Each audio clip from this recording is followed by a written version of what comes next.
जिसको ये बात समझ में आ गई वो कभी कहीं नहीं फंसता है, नहीं तो ऐसे उलझ जाते हैं, हम तुम्हें कैसे बताएं। हम ये बताना चाहते हैं कि यदि मेड़ के अंदर रहे तो समुद्र का अवगाहन नहीं कर पाओगे। हम जिन महापुरुषों के प्रेरणा भाव से आगे बढ़ते हुए आए, उनकी यही प्रेरणा रही, कभी किसी मेड़ में मत बंधना। तो कभी किसी मेड़ में नहीं बंधे।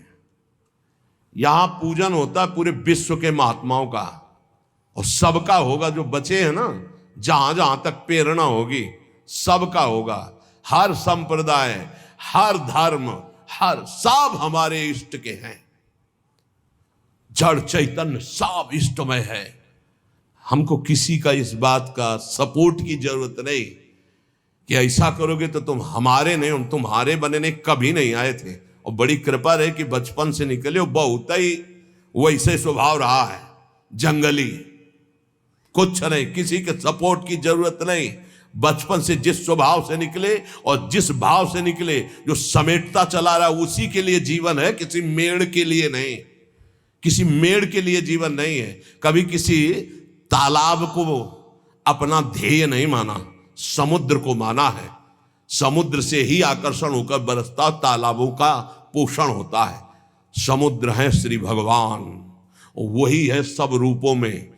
अब इस खोपड़ी में और कुछ समझाने की किसी की ताकत नहीं कि और समझ में आ, वही है। हम मानते हैं, हम उनको नहीं देख पाते, लेकिन शास्त्र कहता वही है, बस दूसरा कोई नहीं, दूसरो न कोई पक्का। भगवत रसिक जी कह रहे, चराचर सारे जगत को जो अपना मानता है वही सिद्ध संत है, वही भगवान का प्रियजन है। कुछ और समझ में आने वाली बात नहीं। कौन हमारा नहीं। अब हमारे आचार्य की आज्ञा, ये क्रूरापि पापिनो, जो क्रूर है, पापी हैं, जो सताम संभाष्य है, जो महापुरुषों से भाषण करने योग्य भी नहीं है, वो स्वराध्य बुद्धिर्मम, मेरे राधा वल्लभ लाल है। बात बन गई। जो सर्वम खलमिदम ब्रह्म ने नानास्ति किंचन वेद कहता है, वही आचार्य चरण कहते हैं, बस मुझे आचार्य की बात माननी, फिर पीछे नहीं, सीधे आचार्य की बात माननी। विश्वंभर सब जग आभास, जस बरनो हरिवंश विलास। हमारा हरिवंश विलास कैसा है? विश्वंभर सब जग आभास। ये बहुत कृपा हुई, बहुत कृपा हुई, जो मेड़ में नहीं बांधा। व्यास नंदन जगत आधार, जग मगत जग जस सब जग बंदनी, जग भय विहंडन, जग शोभा, जग संपदा, जग जीवन, सब जग मंडन, जग मंगल, जग उद्धरण, जग निधि, जगत प्रशंस, चरण शरण सेवक सदा सु, जय जय श्री हरिवंश। ये है स्वरूप, बोलो ये है स्वरूप। मेड़, दीवाले, लड़ाई झगड़ा, निंदा स्तुति, कहां इसमें? नहीं मानना, नहीं मानना। किसी वाद विवाद को नहीं मानना, किसी मेड़ को नहीं मानना। बाढ़ आने दो, सब बह जाएगा, एक ही रहेगा, केवल एक। बाढ़ आने दो, अंदर की बाढ़ आने दो, केवल एक रहेगा, जमुना ही जमुना, जिधर देखो जमुना ही जमुना। बाढ़ आने दो, प्रेम की बाढ़ आने दो। जीव सरिता सावन जलुमगत सन्मुख सिंध सिधारे, जीव नादे मन दिए कुरंगन प्रगट पारधी मारे। ये हमारे आचार्य की वाणी। प्रीति न काहू की कान विचारे, सर्वत्र सम अवस्था में एक परमात्मा विराजमान। किंतु ये मैं मेरी का पोषण करने वाले इस बात को नहीं स्वीकार करते हैं। बहुत विचित्र खेल है, बहुत विचित्र खेल। नहीं समझाया जा सकता किसी को, अपने समझने के लिए केवल है परमार्थ। जो सांसारिक व्यवहार, जागतिक प्रेम, इससे अलग होकर भागवतिक भाव से संपूर्ण चराचर जगत को श्यामा श्याम का रूप देखकर उनके नाम रूप गुणगान में मगन है, वही रसमय क्षेत्र में प्रवेश पाते हैं, लाडली लाल को दुलार कर पाते हैं।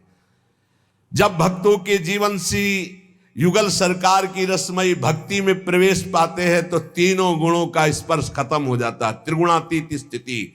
वही श्री श्यामा श्याम के प्रेम रस को पाते हैं, जहां ना कुछ अच्छा है ना बुरा है, और जैसा श्यामा श्याम सहाते हैं वो सब सहते जाते हैं।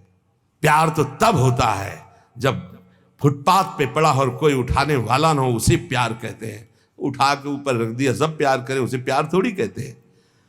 श्याम सुंदर जो सहावे सहे, और श्यामा श्याम के गुण गावे, और किसी को अपना ना माने, सबको श्यामा श्याम में माने। बस हम इसलिए कहते हैं प्यार केवल प्रभु से, नहीं तो धोखे के सिवा कुछ नहीं मिलेगा। और प्रभु का प्यार श्री गुरु चरणों के, उनके शब्द से प्रकाशित होता है। वो जो मिला मंत्र, बस उसी में अपनी चित्त वृत्ति लगा दो।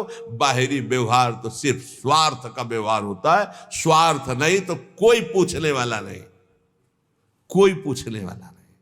संसार का सच्ची बात मान लीजिए, अगर आपको हमारी बात कान तक पहुंच रही हो, हृदय तक पहुंच रही हो, तुम बहुत धोखे में हो जो लग रहा है कि तुम्हें कोई प्यार करता है।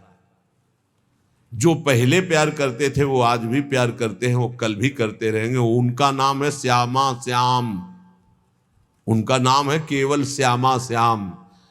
जब कोई नहीं मिला था तब भी वो थे। ध्यान देना, हम इसीलिए जब घर से निकाला था तो कौन था? श्यामा श्याम प्रभु। कदम बढ़ाए थे तो कौन था साथ? प्रभु। जब गुरु से मिलाया तो कौन था? प्रभु।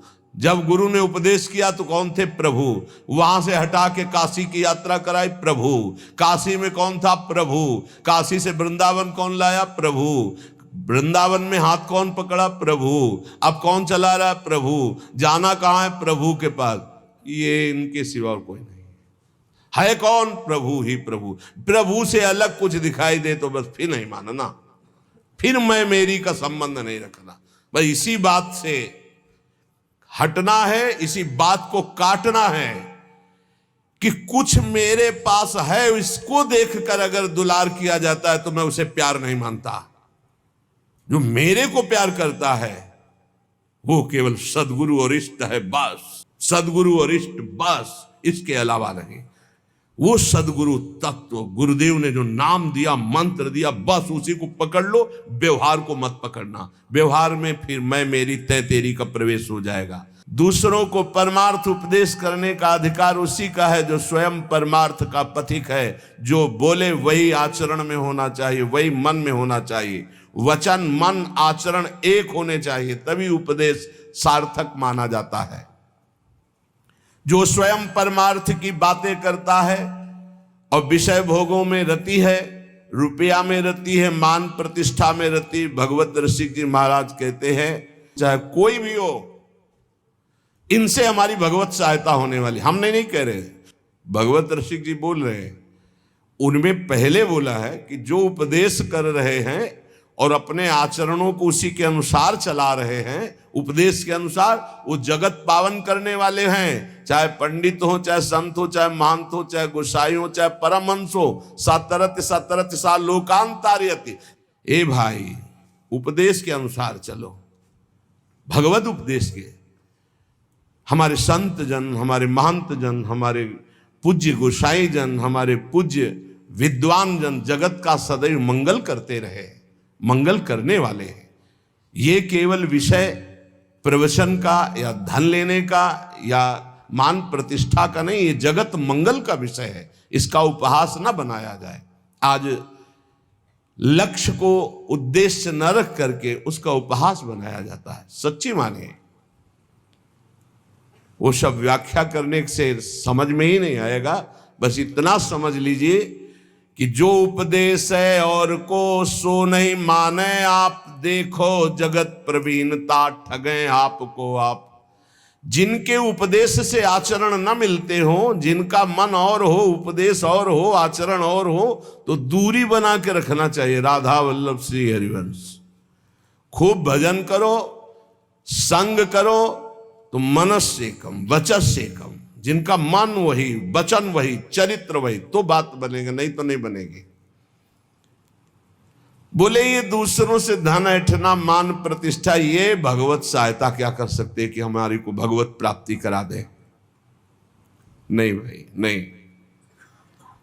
सदाचार का पालन और मन को निरंतर भजन में लगाते हुए जो उपदेश उसके अनुसार स्वयं आचरण में, नहीं तो बहुत लज्जा का विषय होता है।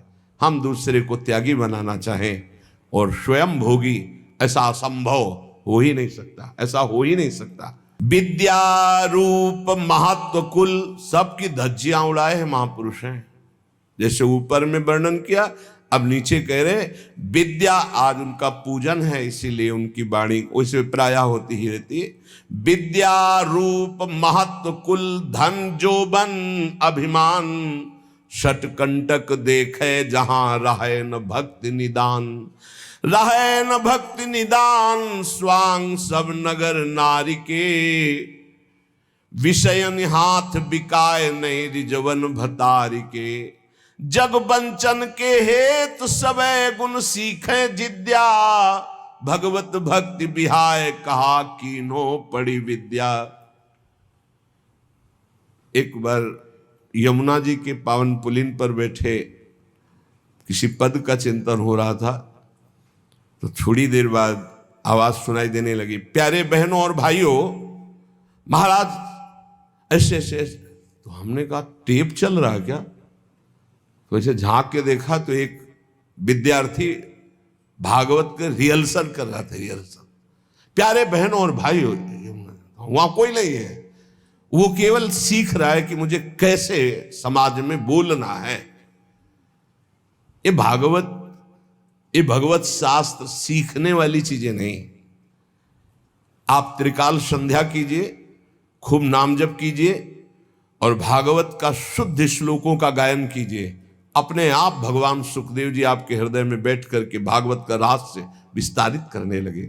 अगर हमारा लक्ष्य बना धन, हमारा लक्ष्य बना कि समाज जोड़ करके वासनाओं की पूर्ति, तो इन शास्त्रों का रहस्य हम नहीं जान पाएंगे, नहीं जान पाएंगे। सच्ची मानिए, अपने किसी शिष्य को भागवत की शिक्षा नहीं दी भगवान व्यासदेव जी ने, रचना करके तब तक गुप्त रखा कि इसका अधिकारी चाहिए। जब देखा कि हमें भी आसक्त नहीं है मेरा पुत्र, तो बोले यही है अधिकारी श्रीमद् भागवत का। जब स्वयं पुकार रहे हैं, पुत्रेति तन्मयतया तरवे भिनेदुस तम सर्वभूत हृदय मुनिमान तो उसमें हा पुत्र, लेकिन भगवान सुखदेव जी पीछे मुड़ करने बड़ी प्रसन्नता हुई कि श्रीमद् भागवत का अधिकारी मेरा यही पुत्र है।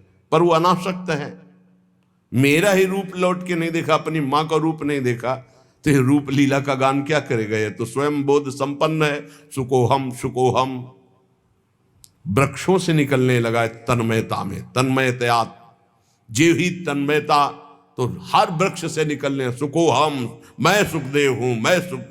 इतनी ऊंची स्थिति का ब्रह्मबोध संपन्न महात्मा काहे को भागवत याद करेगा? एक श्लोक रूप माधुरी का कान में पड़ा, बरहा पीडम नटवर बपु, आसक्त हो गए श्री सुखदेव जी। ऐसे श्री कृष्णचंद्र जी की रूप माधुरी गान करके, और पक्का श्रीमद् भागवत में इतनी सामर्थ्य है, हृदय से कह रहा हूं कि सांगो पांग पद्धति से एक बार सप्ताहिकी श्लोक कान में पड़ जाए 18,000, तो महापापी भी परम पद का अधिकारी हो जाएगा। इसका प्रमाण धुंधकारी स्वयं उसी में है कि धुंधकारी 7 दिन बिना कुछ खाए पिए 18,000 श्लोक श्रवण करता, मनन करता है, तो विमान आता है और बैठ करके चला जाता है। और कोई साधन नहीं, केवल 7 दिन भागवत सुनने मात्र से भगवत प्राप्ति। तो ये नहीं कि सब भागवत केवल धन के लिए ही करते हैं या मान प्रति, नहीं। भूरिदा जना भगवत यश गान करने वाले जगत बंदनी होते हैं, जो रामकृष्ण हरि की चर्चा करके जगत को निष्पात करते हैं। संत जन मुद मंगल में संत समाजू, जो जग जंगम तीर्थ राजू। ये चलते फिरते तीर्थ हैं, तीर्थराज प्रयाग हैं, तीर्थी कुर्वंत तीर्थान, ये जहां चरण रख दे वहां तीर्थ बन जाए। लेकिन ये उनके लिए है जो भगवत चिंतन में निरंतर डूबे हुए, एकमात्र जगत मंगल के लिए उनका वचन निकलता है, उनके चरण चलते हैं जगत मंगल के लिए। यहां जो निषेध किया जा रहा है उनको, जो नाटकबाजी के लिए भेष धारण करते हैं, पाखंड करते हैं, रुपया पैसा के लिए केवल दंभ करते हैं, उनके लिए उनकी खिंचाई कर रहे हैं भगवत ऋषि की। कोई भी हो, जो महापुरुष संत जन होते हैं उनको किसी की परवाह नहीं होती। सत्य का वर्णन और सत्य का श्रवण वही कर सकता है जो सत्य में चल सकता है, अन्यथा नहीं। कह रहे हैं विद्या का, रूप का, बड़प्पन का, कुल का, धन का, यौवन का अभिमान जिसके अंदर है, ये बड़े बड़े कांटे हैं। बड़ी सुकोमल भक्ति महारानी उसके हृदय में कदम नहीं रखती। एक भी कोई अहंकार हो तो भक्ति नहीं रखती, फिर 6 अहंकार हो तो भक्ति कहां से जागृत हो जाएगी। विद्या का मैं विद्वान हूं, भक्ति नहीं आएगी। मैं बड़ा रूपवान हूं, भक्ति नहीं आएगी। बड़ा धनवान, यौवन, बड़ा जवान, बलवान, सटकंटक देखे जहां रहे न भक्ति निदान, भक्ति महारानी वहां आ ही नहीं सकती। विद्या आदि पर अहंकार करने वाले व्यक्ति का सारा खेल केवल नट का खेल होता है। जैसे नट प्रदर्शन करके लोगों को रिझाता है, ऐसे ही जैसे नगर नारी, सारा खेल केवल नट का खेल होता है। जैसे नट प्रदर्शन करके लोगों को रिझाता है, ऐसे ही जैसे नगर नारी कहते हैं वैश्या को। जैसे वैश्या पूरा श्रृंगार करती है सब, तो अपने पति को रिझाने के नहीं, लोगों को फंसाने के लिए। ऐसे ही विषयी मनुष्यों को रिझाकर उनके हाथ से धन आदि, लाभ आदि की आकांक्षा रखने वाले ये भरतार श्री हरि को रिझाने के लिए नहीं करते, ये विषयी पुरुषों को रिझाने के लिए। भगवत रसिक जी कहते हैं ऐसों को कभी श्री हरि की भक्ति प्राप्त नहीं हो सकती। इन सब का अहंकार त्याग करके जो भगवान की शरण में होकर के जगत मंगल के लिए नाम गुण लीला रूप का गायन करता है, वो महान विशुद्ध भक्त होता है।